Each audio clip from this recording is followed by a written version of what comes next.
You know what's sinful too? TV. And we think it's finally time to do something about it. That's why we're excited to announce the launch of our new channel, CinemaSins. Click the link in the description to head over and see our first episode on Game of Thrones. As for this video, you may have noticed some of our videos have gone missing, and we want to make sure we're getting them back out for your sin-loving eyes. We normally go down to one video a week in September, but this month we're going to use the extra space to re-upload some of the lost episodes back to the channel. And we'll be doing the same on Saturdays as well. After this month, we'll continue to re-upload videos on Saturdays until they're all back up on the channel. Alright, that's enough announcement for one day.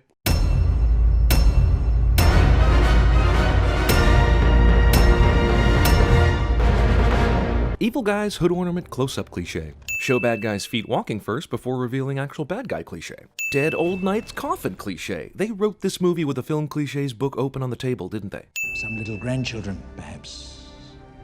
I have no need for them to die. There is no way the guys in that tank heard this comment, so I have to assume it's just a huge coincidence that the cannons turn just after the bad guy mentions maybe killing civilians. Yggdrasil, tree of the world, guardian of wisdom and fate also. Schmidt looks at the wall decoration and says, yep, there's probably a secret snake eye I can push somewhere that will give me the Tesseract. Also, that's how you hide something you really want to hide, behind a gargantuan wood-carving wall display of a famous tree that symbolizes the guardian of wisdom and fate. Yep, the entire movie is a Tesseract setup. And since the Tesseract is ultimately only a MacGuffin in the Avengers anyway, that makes this all the more stupid. Funhouse mirror Chris Evans. Who cares? Play the movie already. You probably shouldn't CinemaSins a war newsreel, at least not in the theater. Let's go. Get on with it. You can neither skip nor fast forward film, asshole. Hey, you wanna shut up? So none of these other people who were non-assholes and who were crying at the war newsreel stood up with the skinny guy against ignorant about projection guy? What a bunch of dicks. Irony. Hey, The fuck? Does he have a homing device on Steve? pick on somebody your own size. Pick on someone your own size cliché. Anyone out there see this football game between the Brooklyn Dodgers and the Patterson Panthers in May of 1942? Yes? Because this game was never scheduled and never happened, you fucking liar. Sergeant James Barnes, shipping out for England first thing tomorrow. Character fully states his own name to someone he already knows because even the screenwriters couldn't figure out how the f to introduce this guy after he appeared out of nowhere to save Steve. Ladies and gentlemen, Mr. Howard Stark! Geez, this movie is basically setting up everything in the Marvel Universe except Captain America. Collect scrap metal Yes. in my little red wagon. Why not, I'm not sir? going to sit in the factory, Bucky. Important Scientist just happens to overhear an argument detailing the perfectness of Steve for the Secret Science Project. With the arrival of Toby Jones, we now have way too many people in this movie who will be announcers in the Hunger Games. With all this opening the box, exposing the Tesseract, and conducting all this energy with it, shouldn't Odin, Thor, and Loki be alerted about it right now? Instead of like 70 years from now? I guess in this military, rules and order aren't important. They play by modern-day reality show rules. Grenade!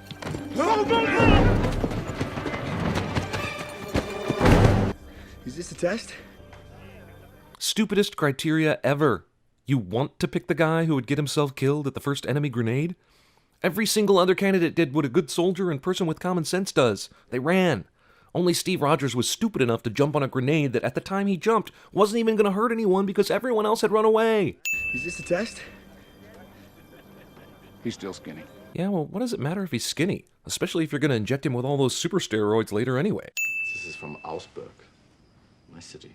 I sure am glad I brought it so that I could segue into a history lesson about Nazi Germany. The serum amplifies everything that is inside, so good becomes great, bad becomes worse. Scientific serum makes judgment calls about what is good and bad and then amplifies them. His serum is the Allies' only defense against this power we now possess. World-changing power from Odin's treasure chest can be defensed by performance-enhancing drugs on Earth. It can't be 1940s Brooklyn unless there are youths playing stickball in the street. Jesus. Somebody get that kid a sandwich. Well, somebody needs a sandwich. That's 100%! The only way we'll know if this is truly a lot of power is if all the machines start sparking at once. Like most things in comic book universes that make a person bigger, the pants stay on. And in this case, there's still a perfect fit. Son of a bitch did it. Let's not start sucking each other's just yet. How do you know at this very moment it didn't give him brain damage or something? Why would this process leave one vial of serum behind after the experiment? And how did this spy guy know one would be left? In fact, why blow up the observation room when everyone was busy shaking hands over the successful procedure? Dude could have tried to take it when no one was looking. Then blow up the observation room if someone yelled at him. We interrupt this superhero movie to bring you The Untouchables. Why does the spy drive directly towards Agent Carter after she shot the driver from behind from a much longer distance? There are plenty of roads he could have turned down to avoid this and get to where he needs to go. Also, why can Agent Carter hit a driver from behind at a much longer distance but not hit this dude's head from a much shorter distance? Good thing there's only one yellow taxi in New York City at the time Steve is trying to catch up to a yellow taxi. Guy with gun doesn't immediately shoot super soldier that lands on his car roof. And when he does finally use his gun, of course the hero somehow magically dodges all the bullets he can't see coming. Man, what a nasty wreck.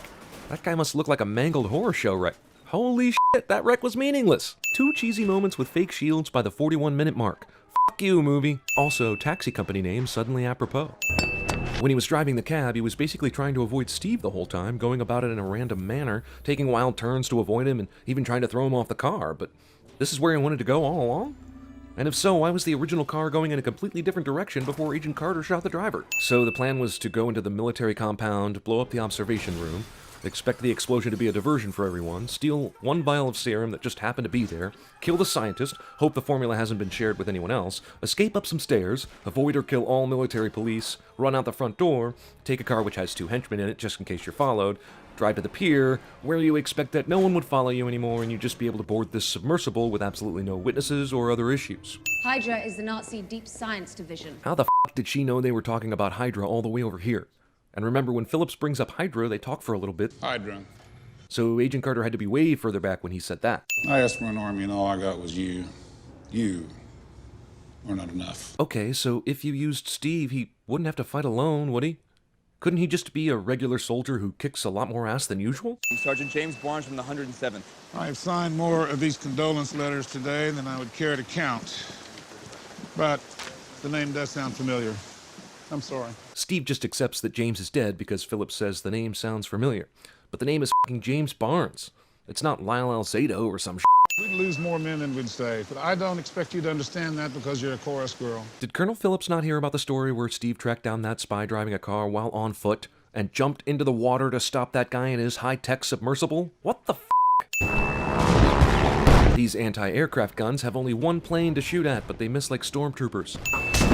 The driver of this truck doesn't hear the easily hearable commotion as Cap beats up the bad guys. Every one of these trucks has a crew of dudes coming over to check it except this one, where 1 lone soldier comes to check so that Cap can knock him out with a shield. Also, no one hears the loud clank of the shield, or sees a guy flying 10 feet backwards, or sees Cap with his practically glow-in-the-dark shield running away. F***ing seriously? Not 1 lookout in this entire Hydra base? Not 1 guard at the sensitive Tesseract weapons depot? Zoom and enhance technology in the 1940s.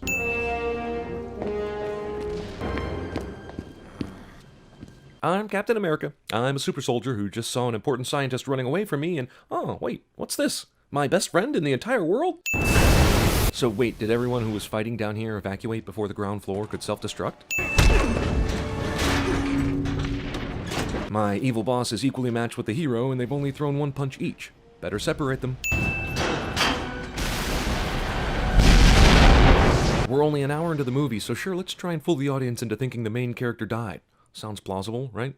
I must declare Captain Rogers. Wait, they didn't make him a real captain, did they? That was just his costume stage name for the USO shows and shit, right? The only real soldiering he's done has been since he went AWOL off the base here to rescue his buddy, and no one could have promoted him to captain because of that shit yet. Not 1 POW died during that confusing battle in the dark with the Hydra soldiers, all armed with the power of Odin. Hey! Let's hear it for Captain America! But you're keeping the outfit, right? You know what? It's kind of growing on me. Not me. This is a waste of everyone's time. Agent Carter's gonna see this, of course. It will be a misunderstanding. It's dumb, and just stop doing this shit already. Also, that was a terrible waste of Natalie Dormer. Yes, I think it works. Cute movie moment, but what the fuck? Actually, no, that's not even a cute movie moment. This crazy chick is a danger to others. Also, it's now officially even crazier that she couldn't kill the Hydra spy earlier. I guess none of these guys with the Odin guns that disintegrate people really want to use them. Movie wastes 79 minutes on backstory only to throw the first 20 true Captain America action scenes into 1 rapid-fire montage. Guys shooting! Captain America escapes an exploding building on his motorcycle! What the fuck is going on? Randomness! Man, they really let the newsreel guys get up close to top-secret information. Things! Excitement! I merely developed the weapons. I cannot fire them. Neither can the assholes who received these weapons. Since when do these weapons need time to build up energy? When we first saw them, they could fire at will. Now it has a delay? Every Hydra agent that we've tried to take alive is crunched a little pill before we can stop it. All one of them. Sure, guys, shoot at the shield and not the bike. That was Jurgen von Wilhelm, who, like most, was awful at being a Hydra. This fucker has a clear shot, but decides to suck at life instead. Sure, just run up real close to Captain America instead of standing at a safe distance and firing your disintegration gun. In what world does this make sense? Yet another asshole daydreaming about flowers or sunrises or some shit instead of firing his gun. When the power of Odin doesn't work, try flamethrowers. They wanted to kill him before, but now they've come to their senses and just want to take him prisoner. Magic zip lines shot from a unicorn's dream. Red Skull and crew just stare at the incoming Special Forces guys instead of, firing at them and stuff. Oh, I see. It took Americans to make these guns work. Amica ex machina. Hey, nobody in a Hydra uniform better shoot that Captain America guy in the side or the back while he's freely traipsing through this hangar, okay? Magic traveling chain attached to the ceiling of hangar by leprechaun tears and dragon wishes. I guess even back in the 1940s, they used NOS to make cars go faster. Wait! Give me a break, lady. Fate of the world? Hello? Because physics. Man, that was one awesome shot of paper football. Random bad guys continue to be random with no variety to their randomness. Even with the advantage, Red Skull aims for the fucking shield. You could have the power of the gods! Geez, who wants the power of the gods after the track record in this film? Even after this, it took 70 years for the gods to notice. So Cap pushed Red Skull into the machine and broke it. Then Skull picked up the Tesseract, which either killed him or transported him somewhere in space. Is this a lucky victory for the Americans here, or what? Massive amounts of energy conducted on the plane somehow doesn't destroy it, even though we saw one small particle knock Howard Stark on his ass earlier. Why can't he just parachute out the back of this plane? Or jump when it gets close to the ground? He's fucking superhuman. Why is he just resigned to death? The game. It's from May 1941. I know because I was there. Oh, come on. He just happened to be at that game, and they just decided to pick a game from 1941 even though they know he's Captain America and his plane went down much later than that. I had a date. Well, that's not anticlimactic or anything. 2-hour advertisement for the Avengers ends with literal advertisement for the Avengers.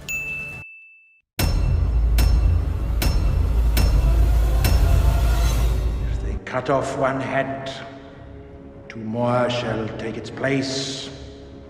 Hail Hydra.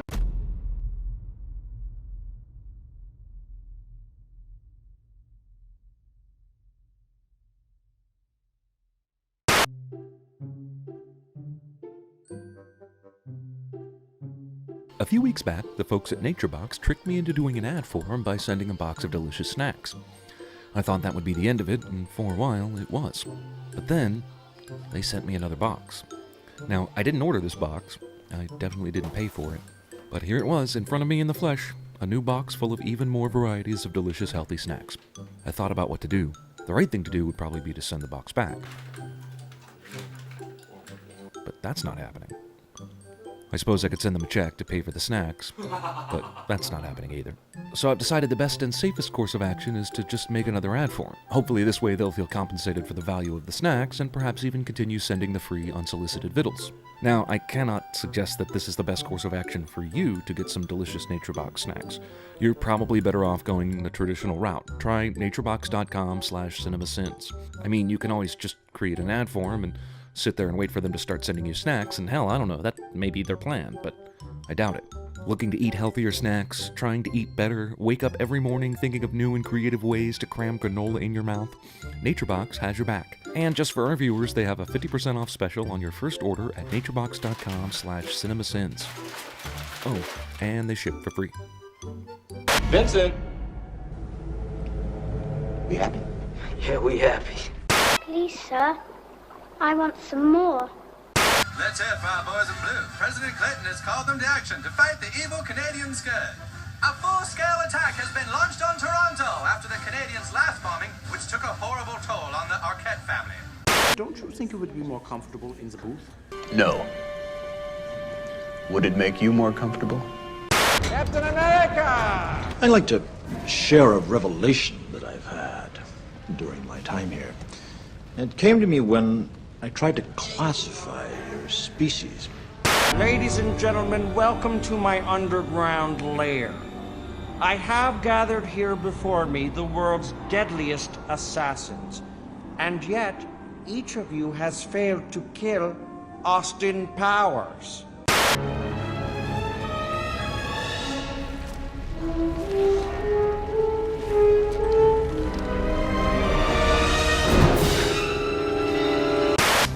And many of them are so inert, so hopelessly dependent on the system, that they will fight to protect it. Were you listening to me, Neo? Or were you looking at the woman in the red dress? You remember the little red button? Yeah. Push the little red button. And you may want to put on a seatbelt.